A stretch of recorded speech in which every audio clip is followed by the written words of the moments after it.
and gentlemen, we are back. You already know what time it is. I am sitting here with somebody I'm excited about because, I discovered her first off of Clubhouse, and then it was just like game over. You got to meet her. The one and only queen of confidence. Erika is in the building today. What's happening, fam? Hey, what is good? I'm in the future. How you doing, Shawn? And we gotta explain the future, right? Because we talk about the future, but let's break it down, right? Right now, I'm sitting here. I'm still stuck in Thursday. You're in a whole different country. Tell us where you at. I'm in Australia, Melbourne, Australia. It is Friday morning, and the future is looking good. Let me tell you what. That's awesome. That's phenomenal. Listen, people right now, like they love whether you're watching this on YouTube or perhaps you're listening to this right now as you're driving your car. People right now are scrolling to the show notes, trying to find out more about you, right? Take us back to the beginning. Like, where did all this confidence come from? Take us back to that girl growing up. Yeah, so I live in Australia now, but I grew up in a little town outside of Boston, Massachusetts, to a single mother who was incredible. Unfortunately, she suffered with bipolar disorder. And it was a struggle because when she would get sick, it would be physical abuse. The neighbors would call the police. I would go to a foster home and she would end up in a mental hospital. And this happened all our lives, like police locking me up, locking her up, taking us away from each other. And so it really created a kid who felt unloved, a kid who I expressed myself through anger growing up. So I got in a lot of trouble. I was a troubled kid. When I was in foster care, there was a lot of sexual abuse and physical abuse and just a bit of confusion because I was the only child. So I had been removed from my mother, and now I'm in a house with all these people and listening to different cultures. And it's just crazy. I went to every school in my town, like every school. And so I feel like it made me, I love strangers. I love community. I feel like I'm a community builder. That's what I do in my business now. So in that sense, it was good, but it was just very turbulent. Moving into when I was 7 years old, my mom took me to Puerto Rico in the Caribbean for a holiday, like a family vacation. She didn't take enough medication and she was driving and she wasn't well. And we smashed into a tree. We flipped our car 3 times. Like, it was so crazy, Shawn, because I'm 7 years old. I don't know what's going on. And we're in the middle of Carolina, which is like all these hills, and we don't know where we are. We walked for 3 days, 3 nights. My shoes broke. I had the kids on back then. Remember the kids? Yeah. And my shoes broke. We're sleeping on patios. We slept in people's cars. Like, it was like some movie shit. Like, it was so crazy. And my dad found out. And my dad left when I was 2, remember? So I don't know him. I don't know who he is. He's a stranger to me. My mom ended up leaving a house that we were in, and he came and he took me and he kidnapped me from my mom. And for like a year, I was in Puerto Rico. I learned the language, which was good. I learned about my culture, my people, my ancestors and roots. But it was so hectic. When I got back to Boston to be with my mom, we went back into the same cycle of foster homes and that. So it's funny that I talk about confidence now because I lacked confidence. I lacked everything. I was just like lost and didn't know who I was. When I was 16, the military came to my high school. And I'm like, I did so bad in school. We had no money. We had welfare, food stamps. You know the drill, right? Like from the hood, from marginalized community, have no money. So I'm like, I'm not going to college. Like I'm not going to go. My mom's not going to be able to pay me. So the military came and they said they would pay for 4 years of any state college or university. So I joined the Army when I was 17 years old. My high school sweetheart joined the Marines, and we had a plan to like escape escape Boston and just move to California. So I went to boot camp. Literally, I was in boot camp after high school. Halfway through boot camp, drill sergeant's like, yelling in your face, and it's all crazy, and you're learning how to shoot guns and do all that. In the middle of boot camp, they put me in a room and they said, the towers have been hit. Literally, the second tower was being hit while we were in boot camp. And I'm like, oh shit, like we didn't sign up for this. Like it just changed the game. Like, it was just a hectic time. My boyfriend at the time went to the Marines. We got married in secret. Nobody knew we were married. He went to Iraq for like 2 years. Ended up when he came back, we moved to Florida. We were drinking and driving one night going, what's the max you could go in Australia is 240 kilometers. I forget what it is in America, like 150, 180. Yeah. 180 is typically there. The max, right? So we're going 180, drinking and driving because we silly and we're 23 years old. Dang. I didn't have a seatbelt on, Shawn. So I flew out, like we smashed into a ditch, flipped the car, lost all 4 tires, all 4 doors, and I was ejected out. I broke my back. Had to learn how to walk again, was in the hospital for like 30 days. Dang. And it was like a wake up call, like, shit, what are you doing? Like, what are you doing with your life, Erika? You're in the military. I was in the Army for 10 years. I was working. I didn't really love what I was doing. And it was my wake up call. So I was like, I'm going to do what I want to do. I always wanted to be an actress, I thought. And I was like, I'm going to start modeling. I'm in Florida. I'm Puerto Rican. You know, like that's what you do in Miami, music videos. So I was in the military full time. I went to hair school at night. And then I was doing like Pitbull music videos, Jada Kiss, like music videos and bikini modeling. That's what I was doing. And then the following year, my husband, we were watching the Mayweather and De La Hoya fight. I'll never forget, May 5th. We were at our house watching the fight. I went to sleep. When I woke up in the morning, he wasn't there. And I found out later that he was drinking and driving alone and he passed away. So he died in a car accident the next year. And I was like, KO, like I'm done, traumatized out. Like I'm finished. Like, thank you, God. I think you hate me or whatever. I was just like, I'm done. I went to Las Vegas to a hair conference and I met a man from Australia. And I was like, I'm moving to Australia. I'm going to leave all my shit in America. It's not going to follow me across the Pacific Ocean, but it did. And I came to Australia. I had a couple bad relationships. And then I met my personal trainer, who was the only man I'd ever met that was like gentle and working on himself and had coaches and into Tony Robbins and personal development. I'm like, what is this? And he introduced me. He said, listen, if you want to work on your life, like you should start doing this if you want. And it was game over. I married him. We had babies. A year later, I was a totally different person. We invested about $120,000 on our growth. And I mean, put it on credit cards, refinanced houses, like did whatever we could because I was in so much pain. I had to heal it. And then I fell in love with it and I started helping women do the same. Fast forward to where we are now. That's crazy. I want to jump back here and tell me a little bit about, right? Like it seems like out of all the people we've sat down and spoken with, you're somebody that probably shouldn't have confidence, right? You've seen so many things go, ways you didn't expect it. How did you overcome that? And most importantly, how did you keep the mindset of like what seems like now a push forward mentality? Yeah, it's such a crazy question. I was thinking about that the other day. Like, what was it holding me up? And I have this thing. I don't know if it's a book or a podcast coming, but it feels like God was my coat hanger, and it's like, I'm falling. I'm like hanging from a thread. Like my buttons are hitting the ground, but something was holding me like, no. And I was like, fuck this. I'm just going to stop doing everything. I don't care about nothing. So many times I was like, I'm done. Like I'm cursed. Something's wrong. But there was an energy that always held me up. Like I couldn't drop even if I wanted to, but I wanted to so many times. I was just like, I'm not going to try anymore. And then an opportunity would come and I would take it, or a path would open up and I would walk down it, and then another path. And so as much as I in my head wanted to give up and feel like I was cursed and damaged goods, there was something else. That's what I'll say. I don't know what it was. Now I believe it's spirit, God, whatever you want to call it, Buddha, Allah. It was something on top of me, like holding me up, going, you are built for something else. This is not happening to you. It's happening for you. You will get your treasure. It's not right now. Right now is time to suffer. Right now is time to go through this, but you will get it. And I'm telling you, I swear to God, I said today, I turned 38 yesterday. Well, technically I'm 38 right now and you're where you are. So I got 2 birthdays. I really was like, I feel like now I'm getting I'm harvesting the crops of all the years of suffering and all the hard times. So if that's you out there and you're like, I'm going through it right now, just trust that what you're moving through will have fruits to bear, but it's not that season. You know what I'm saying? So that was helping me. Oh man, so it comes down to really, guys, if you're listening to this right now, you're gonna have to go through some things and build that mentality, build that strength, knowing that better days are coming ahead. For somebody right now that's listening and they're probably really resonating with your story, but right now they haven't got over that hill, right? They haven't seen that triumph yet. What would be the most encouraging thing that you could think of telling them right now, listening to your story?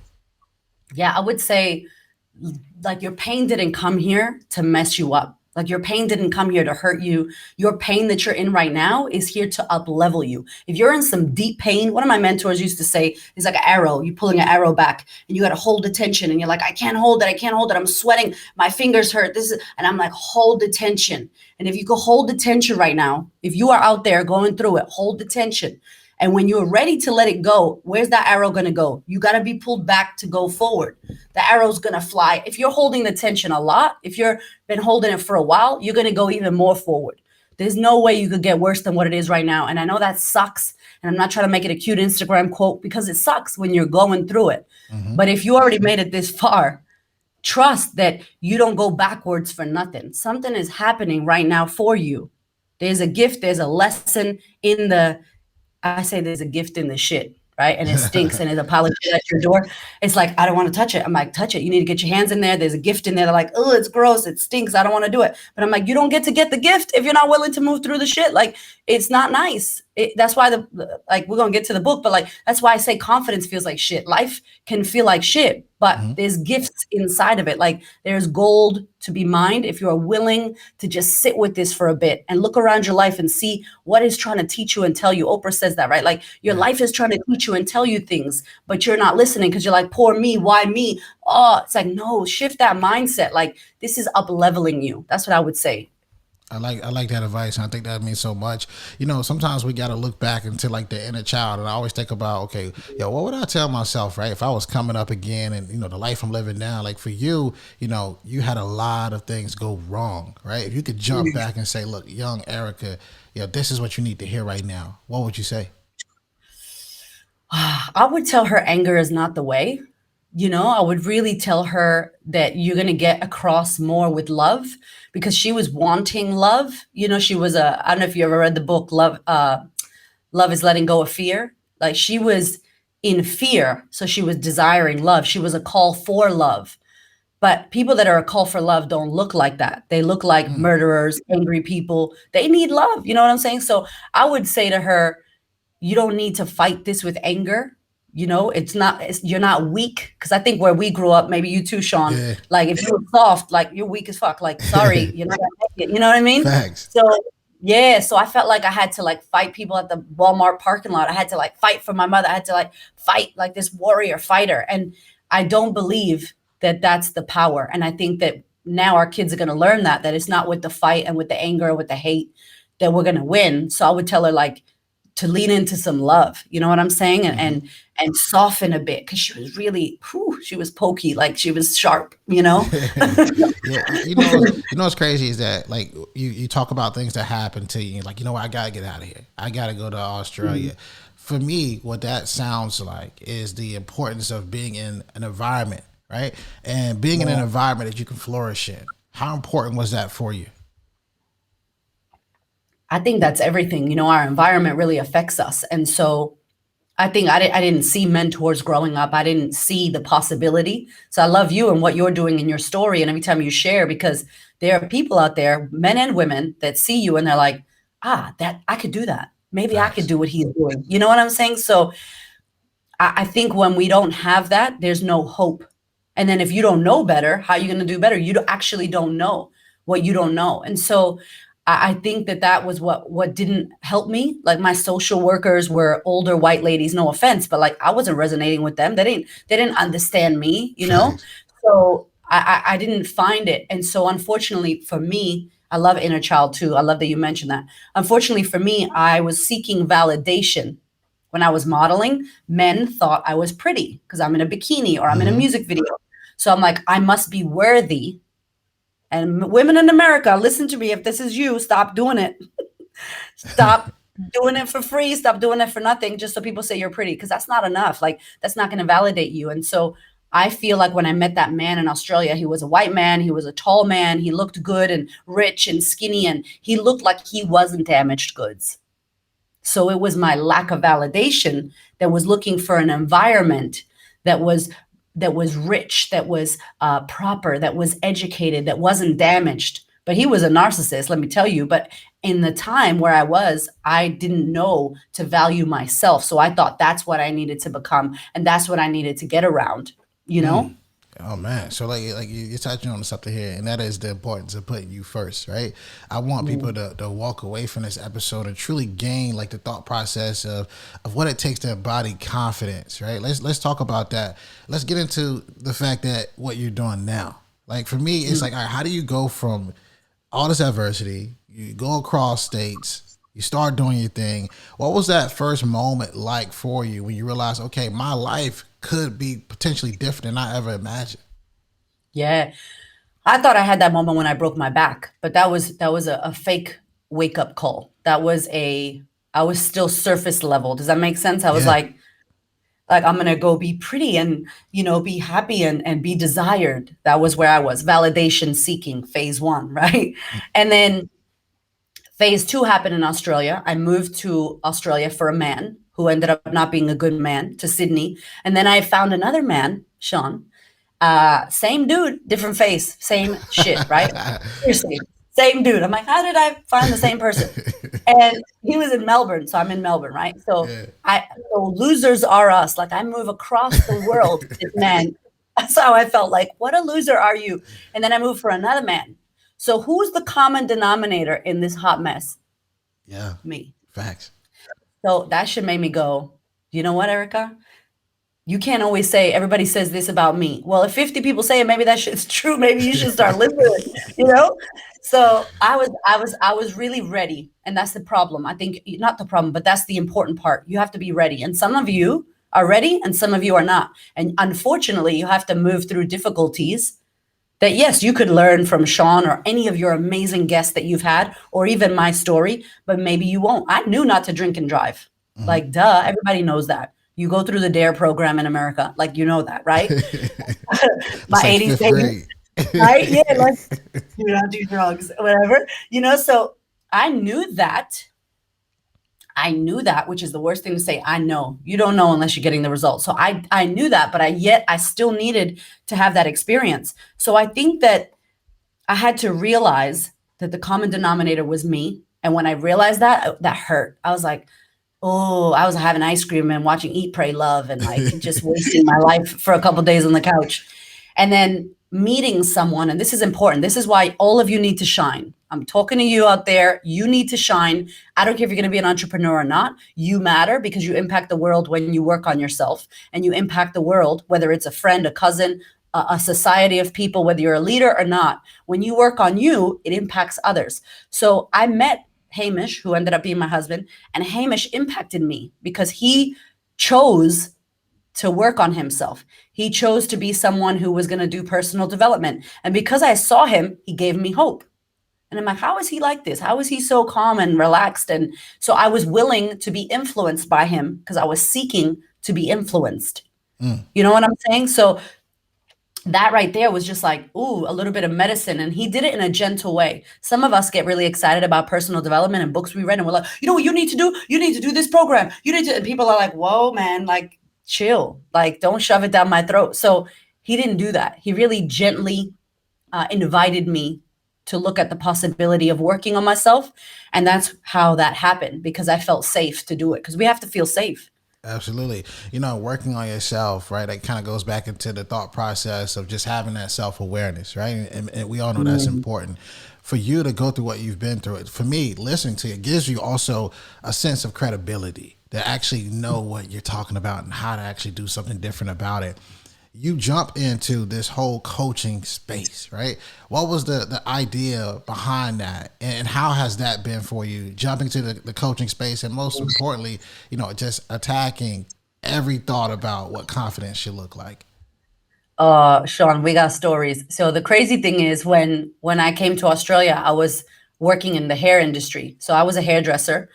In America, I went to hair school. So I was doing confidence for women's hair, like the external confidence, right?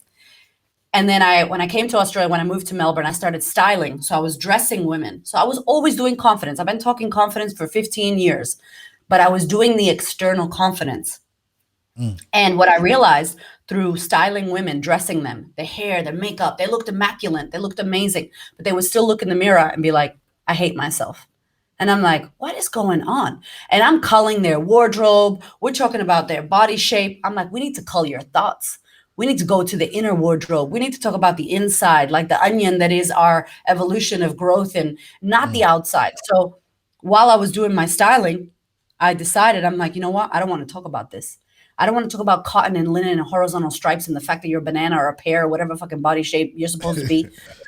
Like, it's ridiculous. I was like, women need the inner confidence. So I had my second son. I had a home birth, which was amazing, like empowering. I was at home. I was birthing my son. My husband was there. And he was like, I think this beast of a woman was born, this empowered woman from having that birth.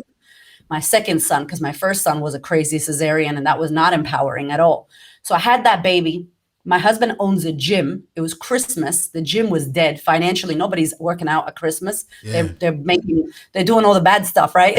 So the gym is dead. We had a second baby. I bought a Volkswagen Tiguan that I could not afford. Should not have bought that car. It was too expensive. We moved out to a big house because I thought, crazy pregnant lady, we need a big house. But we're paying rent. We bought furniture. We killed our savings. Oh, wow. We're at the lowest financial low. And you know what's worse, Shawn, is that we knew better. We had already done the work. We had already paid $100,000 to coaches and mentors. And so we knew better, but we did that silly thing. So we are at the lowest financial low. And when I say lowest low, I live in Australia now. It ain't like America. You have no electricity and shit. Like, it's not like that. But for my husband, it was low. For him, he's never had that. So we're looking for coins to buy bread for the kids. Like, we're like low. We're like shit. Like, and it's the worst when you know better and you don't do it, you feel even worse. You know what I'm saying? And we're like in our 30s going, what are we doing? This is the worst financial low. And I said to my husband, listen, I was in the shower. Why does the wisdom come in the shower? I don't know. But do you get shower wisdom, Shawn? Always. Right? Like this, always. We need a shower. Some of my best tweets come in the shower. Me too. I'm like, I need to write this down. Waterproof markers in my shower. So somebody needs to invent that. Okay, if you're watching this, please invent that. So I'm in the shower. I run downstairs. I'm soaking wet, and I'm like, I want to be a confidence coach. I got this thing that said, "What does the Queen of Confidence do?" She doesn't talk about linen and cotton and bananas and pears. She talks about confidence. So I ran downstairs. I said to my husband, I'm going to do this. And he's looking at me like, are you crazy? I said, I'm not going back to my corporate hair job. I was selling shampoo and conditioner. I'm not doing that. I'm not going to do styling. So I had clients, Shawn. I was packed out. My styling events were lit. Like, we were having champagne and hanging out, and it was amazing. And I have no money. I'm like, I'm refunding all the women who booked to come to the styling event. He's like, honey, we have no money. I'm like, I don't care. I'm not going to live out of because listen to the thing. You get the knock and you don't listen. And you get the knock and you don't listen. And I had the knock. And I'm like, I'm done. I'm listening to this. I'm going to follow my dreams. I want to help women. This is my time. I've already done the work for 9 years. I never wanted to help people while I was doing the work, by the way. Some people read a coaching book and they want to be a coach, and it's the worst part of our industry. Like, stop trying to help people when you ain't worked on your own shit, you know? So I'm like, I'm going to do this. He's like, okay. I'm like, trust me. I'm American. I got the grit. We're going to do this. So he's like, all right. So I listened to Gary Vee's audiobook, Crushing It. Shout out to Gary Vee, because damn, he slapped me in the face. He was like, That's a good one. Yeah, he was like, I put him in my book. That's how good it was. He was like, no one's going to come knocking at your door because you had a hard story. Basically, what I got from it was, Oprah's not going to knock at your door going, hi, Erika, I heard you had a crazy story. Do you want to write a book and be on my show? No, nobody cares who you are. You have to let people know. So I started creating content, doing YouTube, my podcast in my car. This was in 2018. We had no money, Shawn. We like, it was crazy. Like, I still have all the YouTube videos of me breastfeeding my newborn with my toddler. I was fat. I was overweight. You know what I'm saying? Like, no offense to fat, like, but I felt fat. I didn't feel cute. I was tired. I was in post-baby body. Like, everything was crazy, but I was hustling. I was creating content and no one was watching me. 2018, that first year, I said to him, we're going to run events. We ran live events, and I sold my coaching at the end of the live event. By the end of 2018, we had made $160,000 in the business. We were booked out. Shit was crazy. For me, as a woman of color, Latina from Boston, to make $160K myself in my business when I had that. You know what I'm saying? I was like, I'm a Spanish girl. That was what my belief was. And that's still my core belief when I'm in a room full of very intelligent Australian white people. It's like, I'm a stupid Spanish girl. So if I don't watch that, that's what comes to the surface to up level me. She's coming to up level me. So I'm like, I'm going to do this. So we built that. The following year, we built the online program because women online, my Instagram went off. I was building community. We made $500,000 year two in the business. This is year 3. We're in year 3 right now. We wrote the book. We did all the things. And it was no joke. I was like, but then also I'm like, okay, I'm in the right place. I'm supposed to do this. That's why I live that. I'm supposed to do this.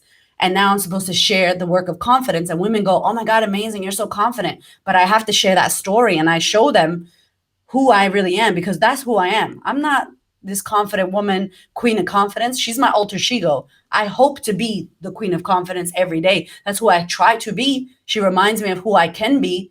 And so it's not easy. You have to move through difficulty, but you also, I know, and I think a lot of people that you speak to and you yourself are proof that if you're willing to shift the meaning of your life and your past, then you can transform your future. You can rewrite your story, and then you could create whatever the hell you want. And you are not limited by your past or your background or any of that. Oh man, you speaking truth right now. I think what's so crazy about what you just said, you got to break this down.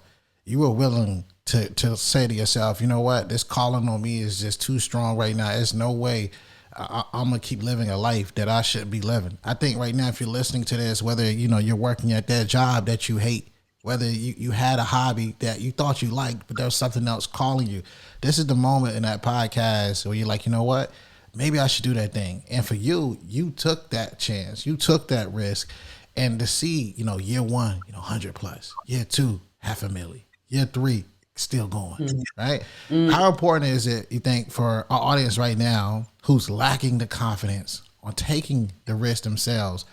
How important do you think it is for them to follow what their true calling is? I think it's the most important thing. And what I want to give you something tangible. I want you to get a piece of paper and a pen and write down, what is it costing me to not do it? What is it costing me? And if you think about what it cost you, it was costing me my happiness, my joy, financial freedom, my ability to impact women, my ability to show my children what it's like to follow your dreams and be confident. It was impacting, like, just if we just say my joy, my happiness, and my financial freedom, that's a lot. So when you look at the cost of you not showing up and you look at the cost of you not doing what you want to do, whether that's saying no to your sister to babysit her kids, or whether that's saying no to your dad about being a lawyer or going to college, like whatever that no is to someone else or to someone else's dream is a yes for you. Like, what is that going to cost you? And hello, look at, you got a breath, you got air in your lungs. You are alive. 155,000 people every day do not wake up. It's probably going to get higher because of the COVID thing happening around the world. So if you are breathing air out of your lungs, you win already. So why the hell wouldn't you follow your dreams? You got to wait for a near-death experience. You wait for somebody to get cancer, or for you to break your back, or for your best friend to die, or some dramatic thing to happen for you to go, oh shit, my life is precious. I better do what I want to do, because we don't have time. Like, we think we have time. It's an illusion. We don't have time. So get onto it. Like, you're alive. Go do it. Oh man, listen, you got somebody right now who probably is getting ready to pause this episode, run around a church, stand up, start jumping, doing all the Tony Robbins dances. I think that's so crucial and so real. I think it's so crucial and so real, and it's a true testament to who you are. Like, let's get into the book real quick. Let's break this down, right? What can people expect? First off, tell us the title of the book and what can people expect from it? Yeah, so the book is called Confidence Feels Like Shit: The Truth About Confidence and What It Really Takes to Create It. And I called it that. It was a podcast episode I did in my first year, because I think that we believe, men and women, right? Yeah. When I'm confident, then I'll do my YouTube. When I'm confident, then I'll do that thing. And I'm like, then I, no. Like, confidence is not real. Confidence, if we break it down, is an emotion, just like joy, just like anger, just like sadness. So it's not this gold star that you should aspire to and wait until you're confident, or maybe you're just one of those people who will never be confident. Like, no. So I wanted to break down what it really takes to create confidence. And what it really takes is your ability to move in the discomfort, your ability to move through the discomfort, do the scary shit. You feel like peas dripping down your leg, skid mark shit. Like, you're like, oh my God, I'm so scared. There's butterflies going off in your stomach. That. Are you willing to move through the discomfort? And when you fall down, and you will, it's not if you fall, you will fall. We all fall. Yep. How fast can you get back up? And so, and not make the fall a big deal and YouTube the fall. Look at me, I fell down. I'm on the ground. Oh my God, I'm bleeding. It's like, okay, get over it. Everybody falls. Like, confidence is not comfortable, and it's not created in your comfort zones. So when you're saying, I want to be more confident, I want to put myself out there, that already is a move of courage. So you're moving, and courage is defined as your ability to take action while you are simultaneously shitting yourself. Courage is not the lion in the woods that's like, rah, I'm so courageous. Courage is like, oh my God, what if no one comes? Oh my God, I don't know, I don't know, I don't know. That's what courage is. You go, oh, I'm so scared. You're on track. Are you scared as hell? Good. That is courage. Keep walking through. You don't get to be confident to create confidence. You know what I'm saying? It's like, Facts. it's difficult. So I wanted to call it that because I think everybody's talking about confidence like it's this cool gold star that's only reserved for celebrities or pretty people or women that wear red lipstick and wear cheetah print. It's like, no, Facts. like loud people, you know? So in the book, I break down confidence as a practice. So just like yoga, just like meditation, just like going to the gym, you don't lift weights once and then you're like swole, you know, and you're strong. It's continuous practice. And so when I studied confident women for 10 plus years and the most confident people, what are they doing? And so in the book, there's 5 steps, the 5 C's of creating confidence. And it really takes you through the 5 steps to right now, today, create confidence. And don't worry, if you fall down, you just get back up and you check where you are 1 to 5 and you jump back into the practice. And so if you commit to practicing, then you become confident and you can start doing the things that you want to do as opposed to not identifying as confident. Like it's something you're not. It's like it's an emotion you could feel like any other emotion. You just have to be willing to do the scary stuff. Oh man, listen, you killed that. I mean, doing that scary stuff and overcoming it, that's truly what it's all about. And I think it's also talking yourself, you know, in that mental, talking yourself out that mindset game that you're worthy of it and you're capable and you're deserving of all those things. There's so many people that listen to this show, and I want to ask you the question. And we ask this question to anybody and everybody who has ever hopped on this podcast, and they're asking themselves, they heard your amazing story. They seen, you know, from all the things that went wrong to the things that are now going right. But there's people who may not have graduated. They may not have walked across the stage. They didn't get that degree for some reason. Or perhaps you're listening, you got that degree, you got that job, and you're still struggling. And you're asking yourself the question of the podcast, school's over, now what? What advice would the queen of confidence, Erika, give? I love that you said this because the first part that you mentioned earlier was awareness. And I have an analogy because my brain works in analogies. I love analogies. And if this is you and you're out there and you're like, I don't know where to start. I don't know what to do. I feel inspired, but I don't know what to do with myself and my life. And you start thinking about all the things you're not. I want you to stop and just take a look at your life. Like close down your eyes if you're not driving and you're safe to do it. And have a look at your life. Like just scan through. And I would use the analogy of a comb. You got a comb through your life. Where do you get a knot? Where do you have a little dreadlock, a piece of gum that's been there for 7 years that you need to cut out, right? Like where are you getting knots when you comb through your life? What area? Is it money? Is it finances? Is it your mindset? Is it your body? Is it relationships? You feel lonely and you want to have a relationship. What is it? Career, life, purpose. And when you find the big knot, because you can't work on everything at once, right? When you find the big knot, you identify this is the area that I really, if I work on this big area that keeps coming back and hitting me like a boomerang, this area here will help me. Like if I just worked on my career, my body, my money, whatever yours is. And what I would say is think about what part of your life right now you're living that you're not happy with. And think about one thing, if you could do one thing, because I don't like all this like hustle mentality where we do 50 million things, just one thing that you're unhappy with that you could do to make yourself happier. Do you hate your job? Are you working at Guitar Center, even though you graduated from fucking Harvard? Probably. A lot of people do that shit. Yeah. They working at Guitar Center trying to pay off their loan and they're not even doing the thing they went to school for. Cool. Nice. Right? No judgment. Don't beat yourself up because that's just you sitting in victimhood, right? Be like, okay, cool. I'm not happy with this. What do I need to do now? Identify. I need to find a job that's going to make me happy. Fantastic. How exciting. You hate your job. You could start looking for other jobs. You could start looking for opportunities. Just the looking and the thinking about how it's going to feel in a place that you love and a new job, like that should give you that energy. And you start moving towards something. The problem is when we're stuck and we don't do anything, we have no plan to do anything. It's exhausting. It drains our energy. We don't want, oh God, It's like you got to start focusing on what are you going to work on and what needs to happen. Because then you have a game plan. You have something like Tony Robbins calls it a compelling future. Like you got something to look forward to. I'm going to find a job that I love. How exciting. I hate my job right now, but how exciting. So I think you really need to question, why am I doing what I'm doing? Am I doing it so my dad will be proud of me? I just want to tell you, your dad will never be proud of you. Okay? Seriously. Like, let me, news alert, he ain't gonna be proud of you. Because he's gonna be like, I wish you went to that school. I wish you bought that house. I wish you didn't do this. No one's ever gonna be pleased. So the person you need to please is yourself. If you genuinely wanted to go to college and do that thing, go do it. Is it a self-sabotage? Are you scared that you're not good enough? Handle that. How will you know? Like Shawn said, you need to have the awareness. You need to know your mind. What are you thinking about? What are your thoughts? Who are you? Like, what do you think about yourself? If maybe you went to school and it's over and you're like, I actually don't know why I went to school, don't badger yourself. Yeah. Don't beat yourself up. Okay, now what? What do you want to do now? I don't know. Maybe I want to travel. Maybe I want to do, like, check in with you. You got to know thyself. If you don't know yourself, you're just going to get inspired by different podcasts and different leaders and people, and you're going to be swirling around, not doing anything. So know thyself.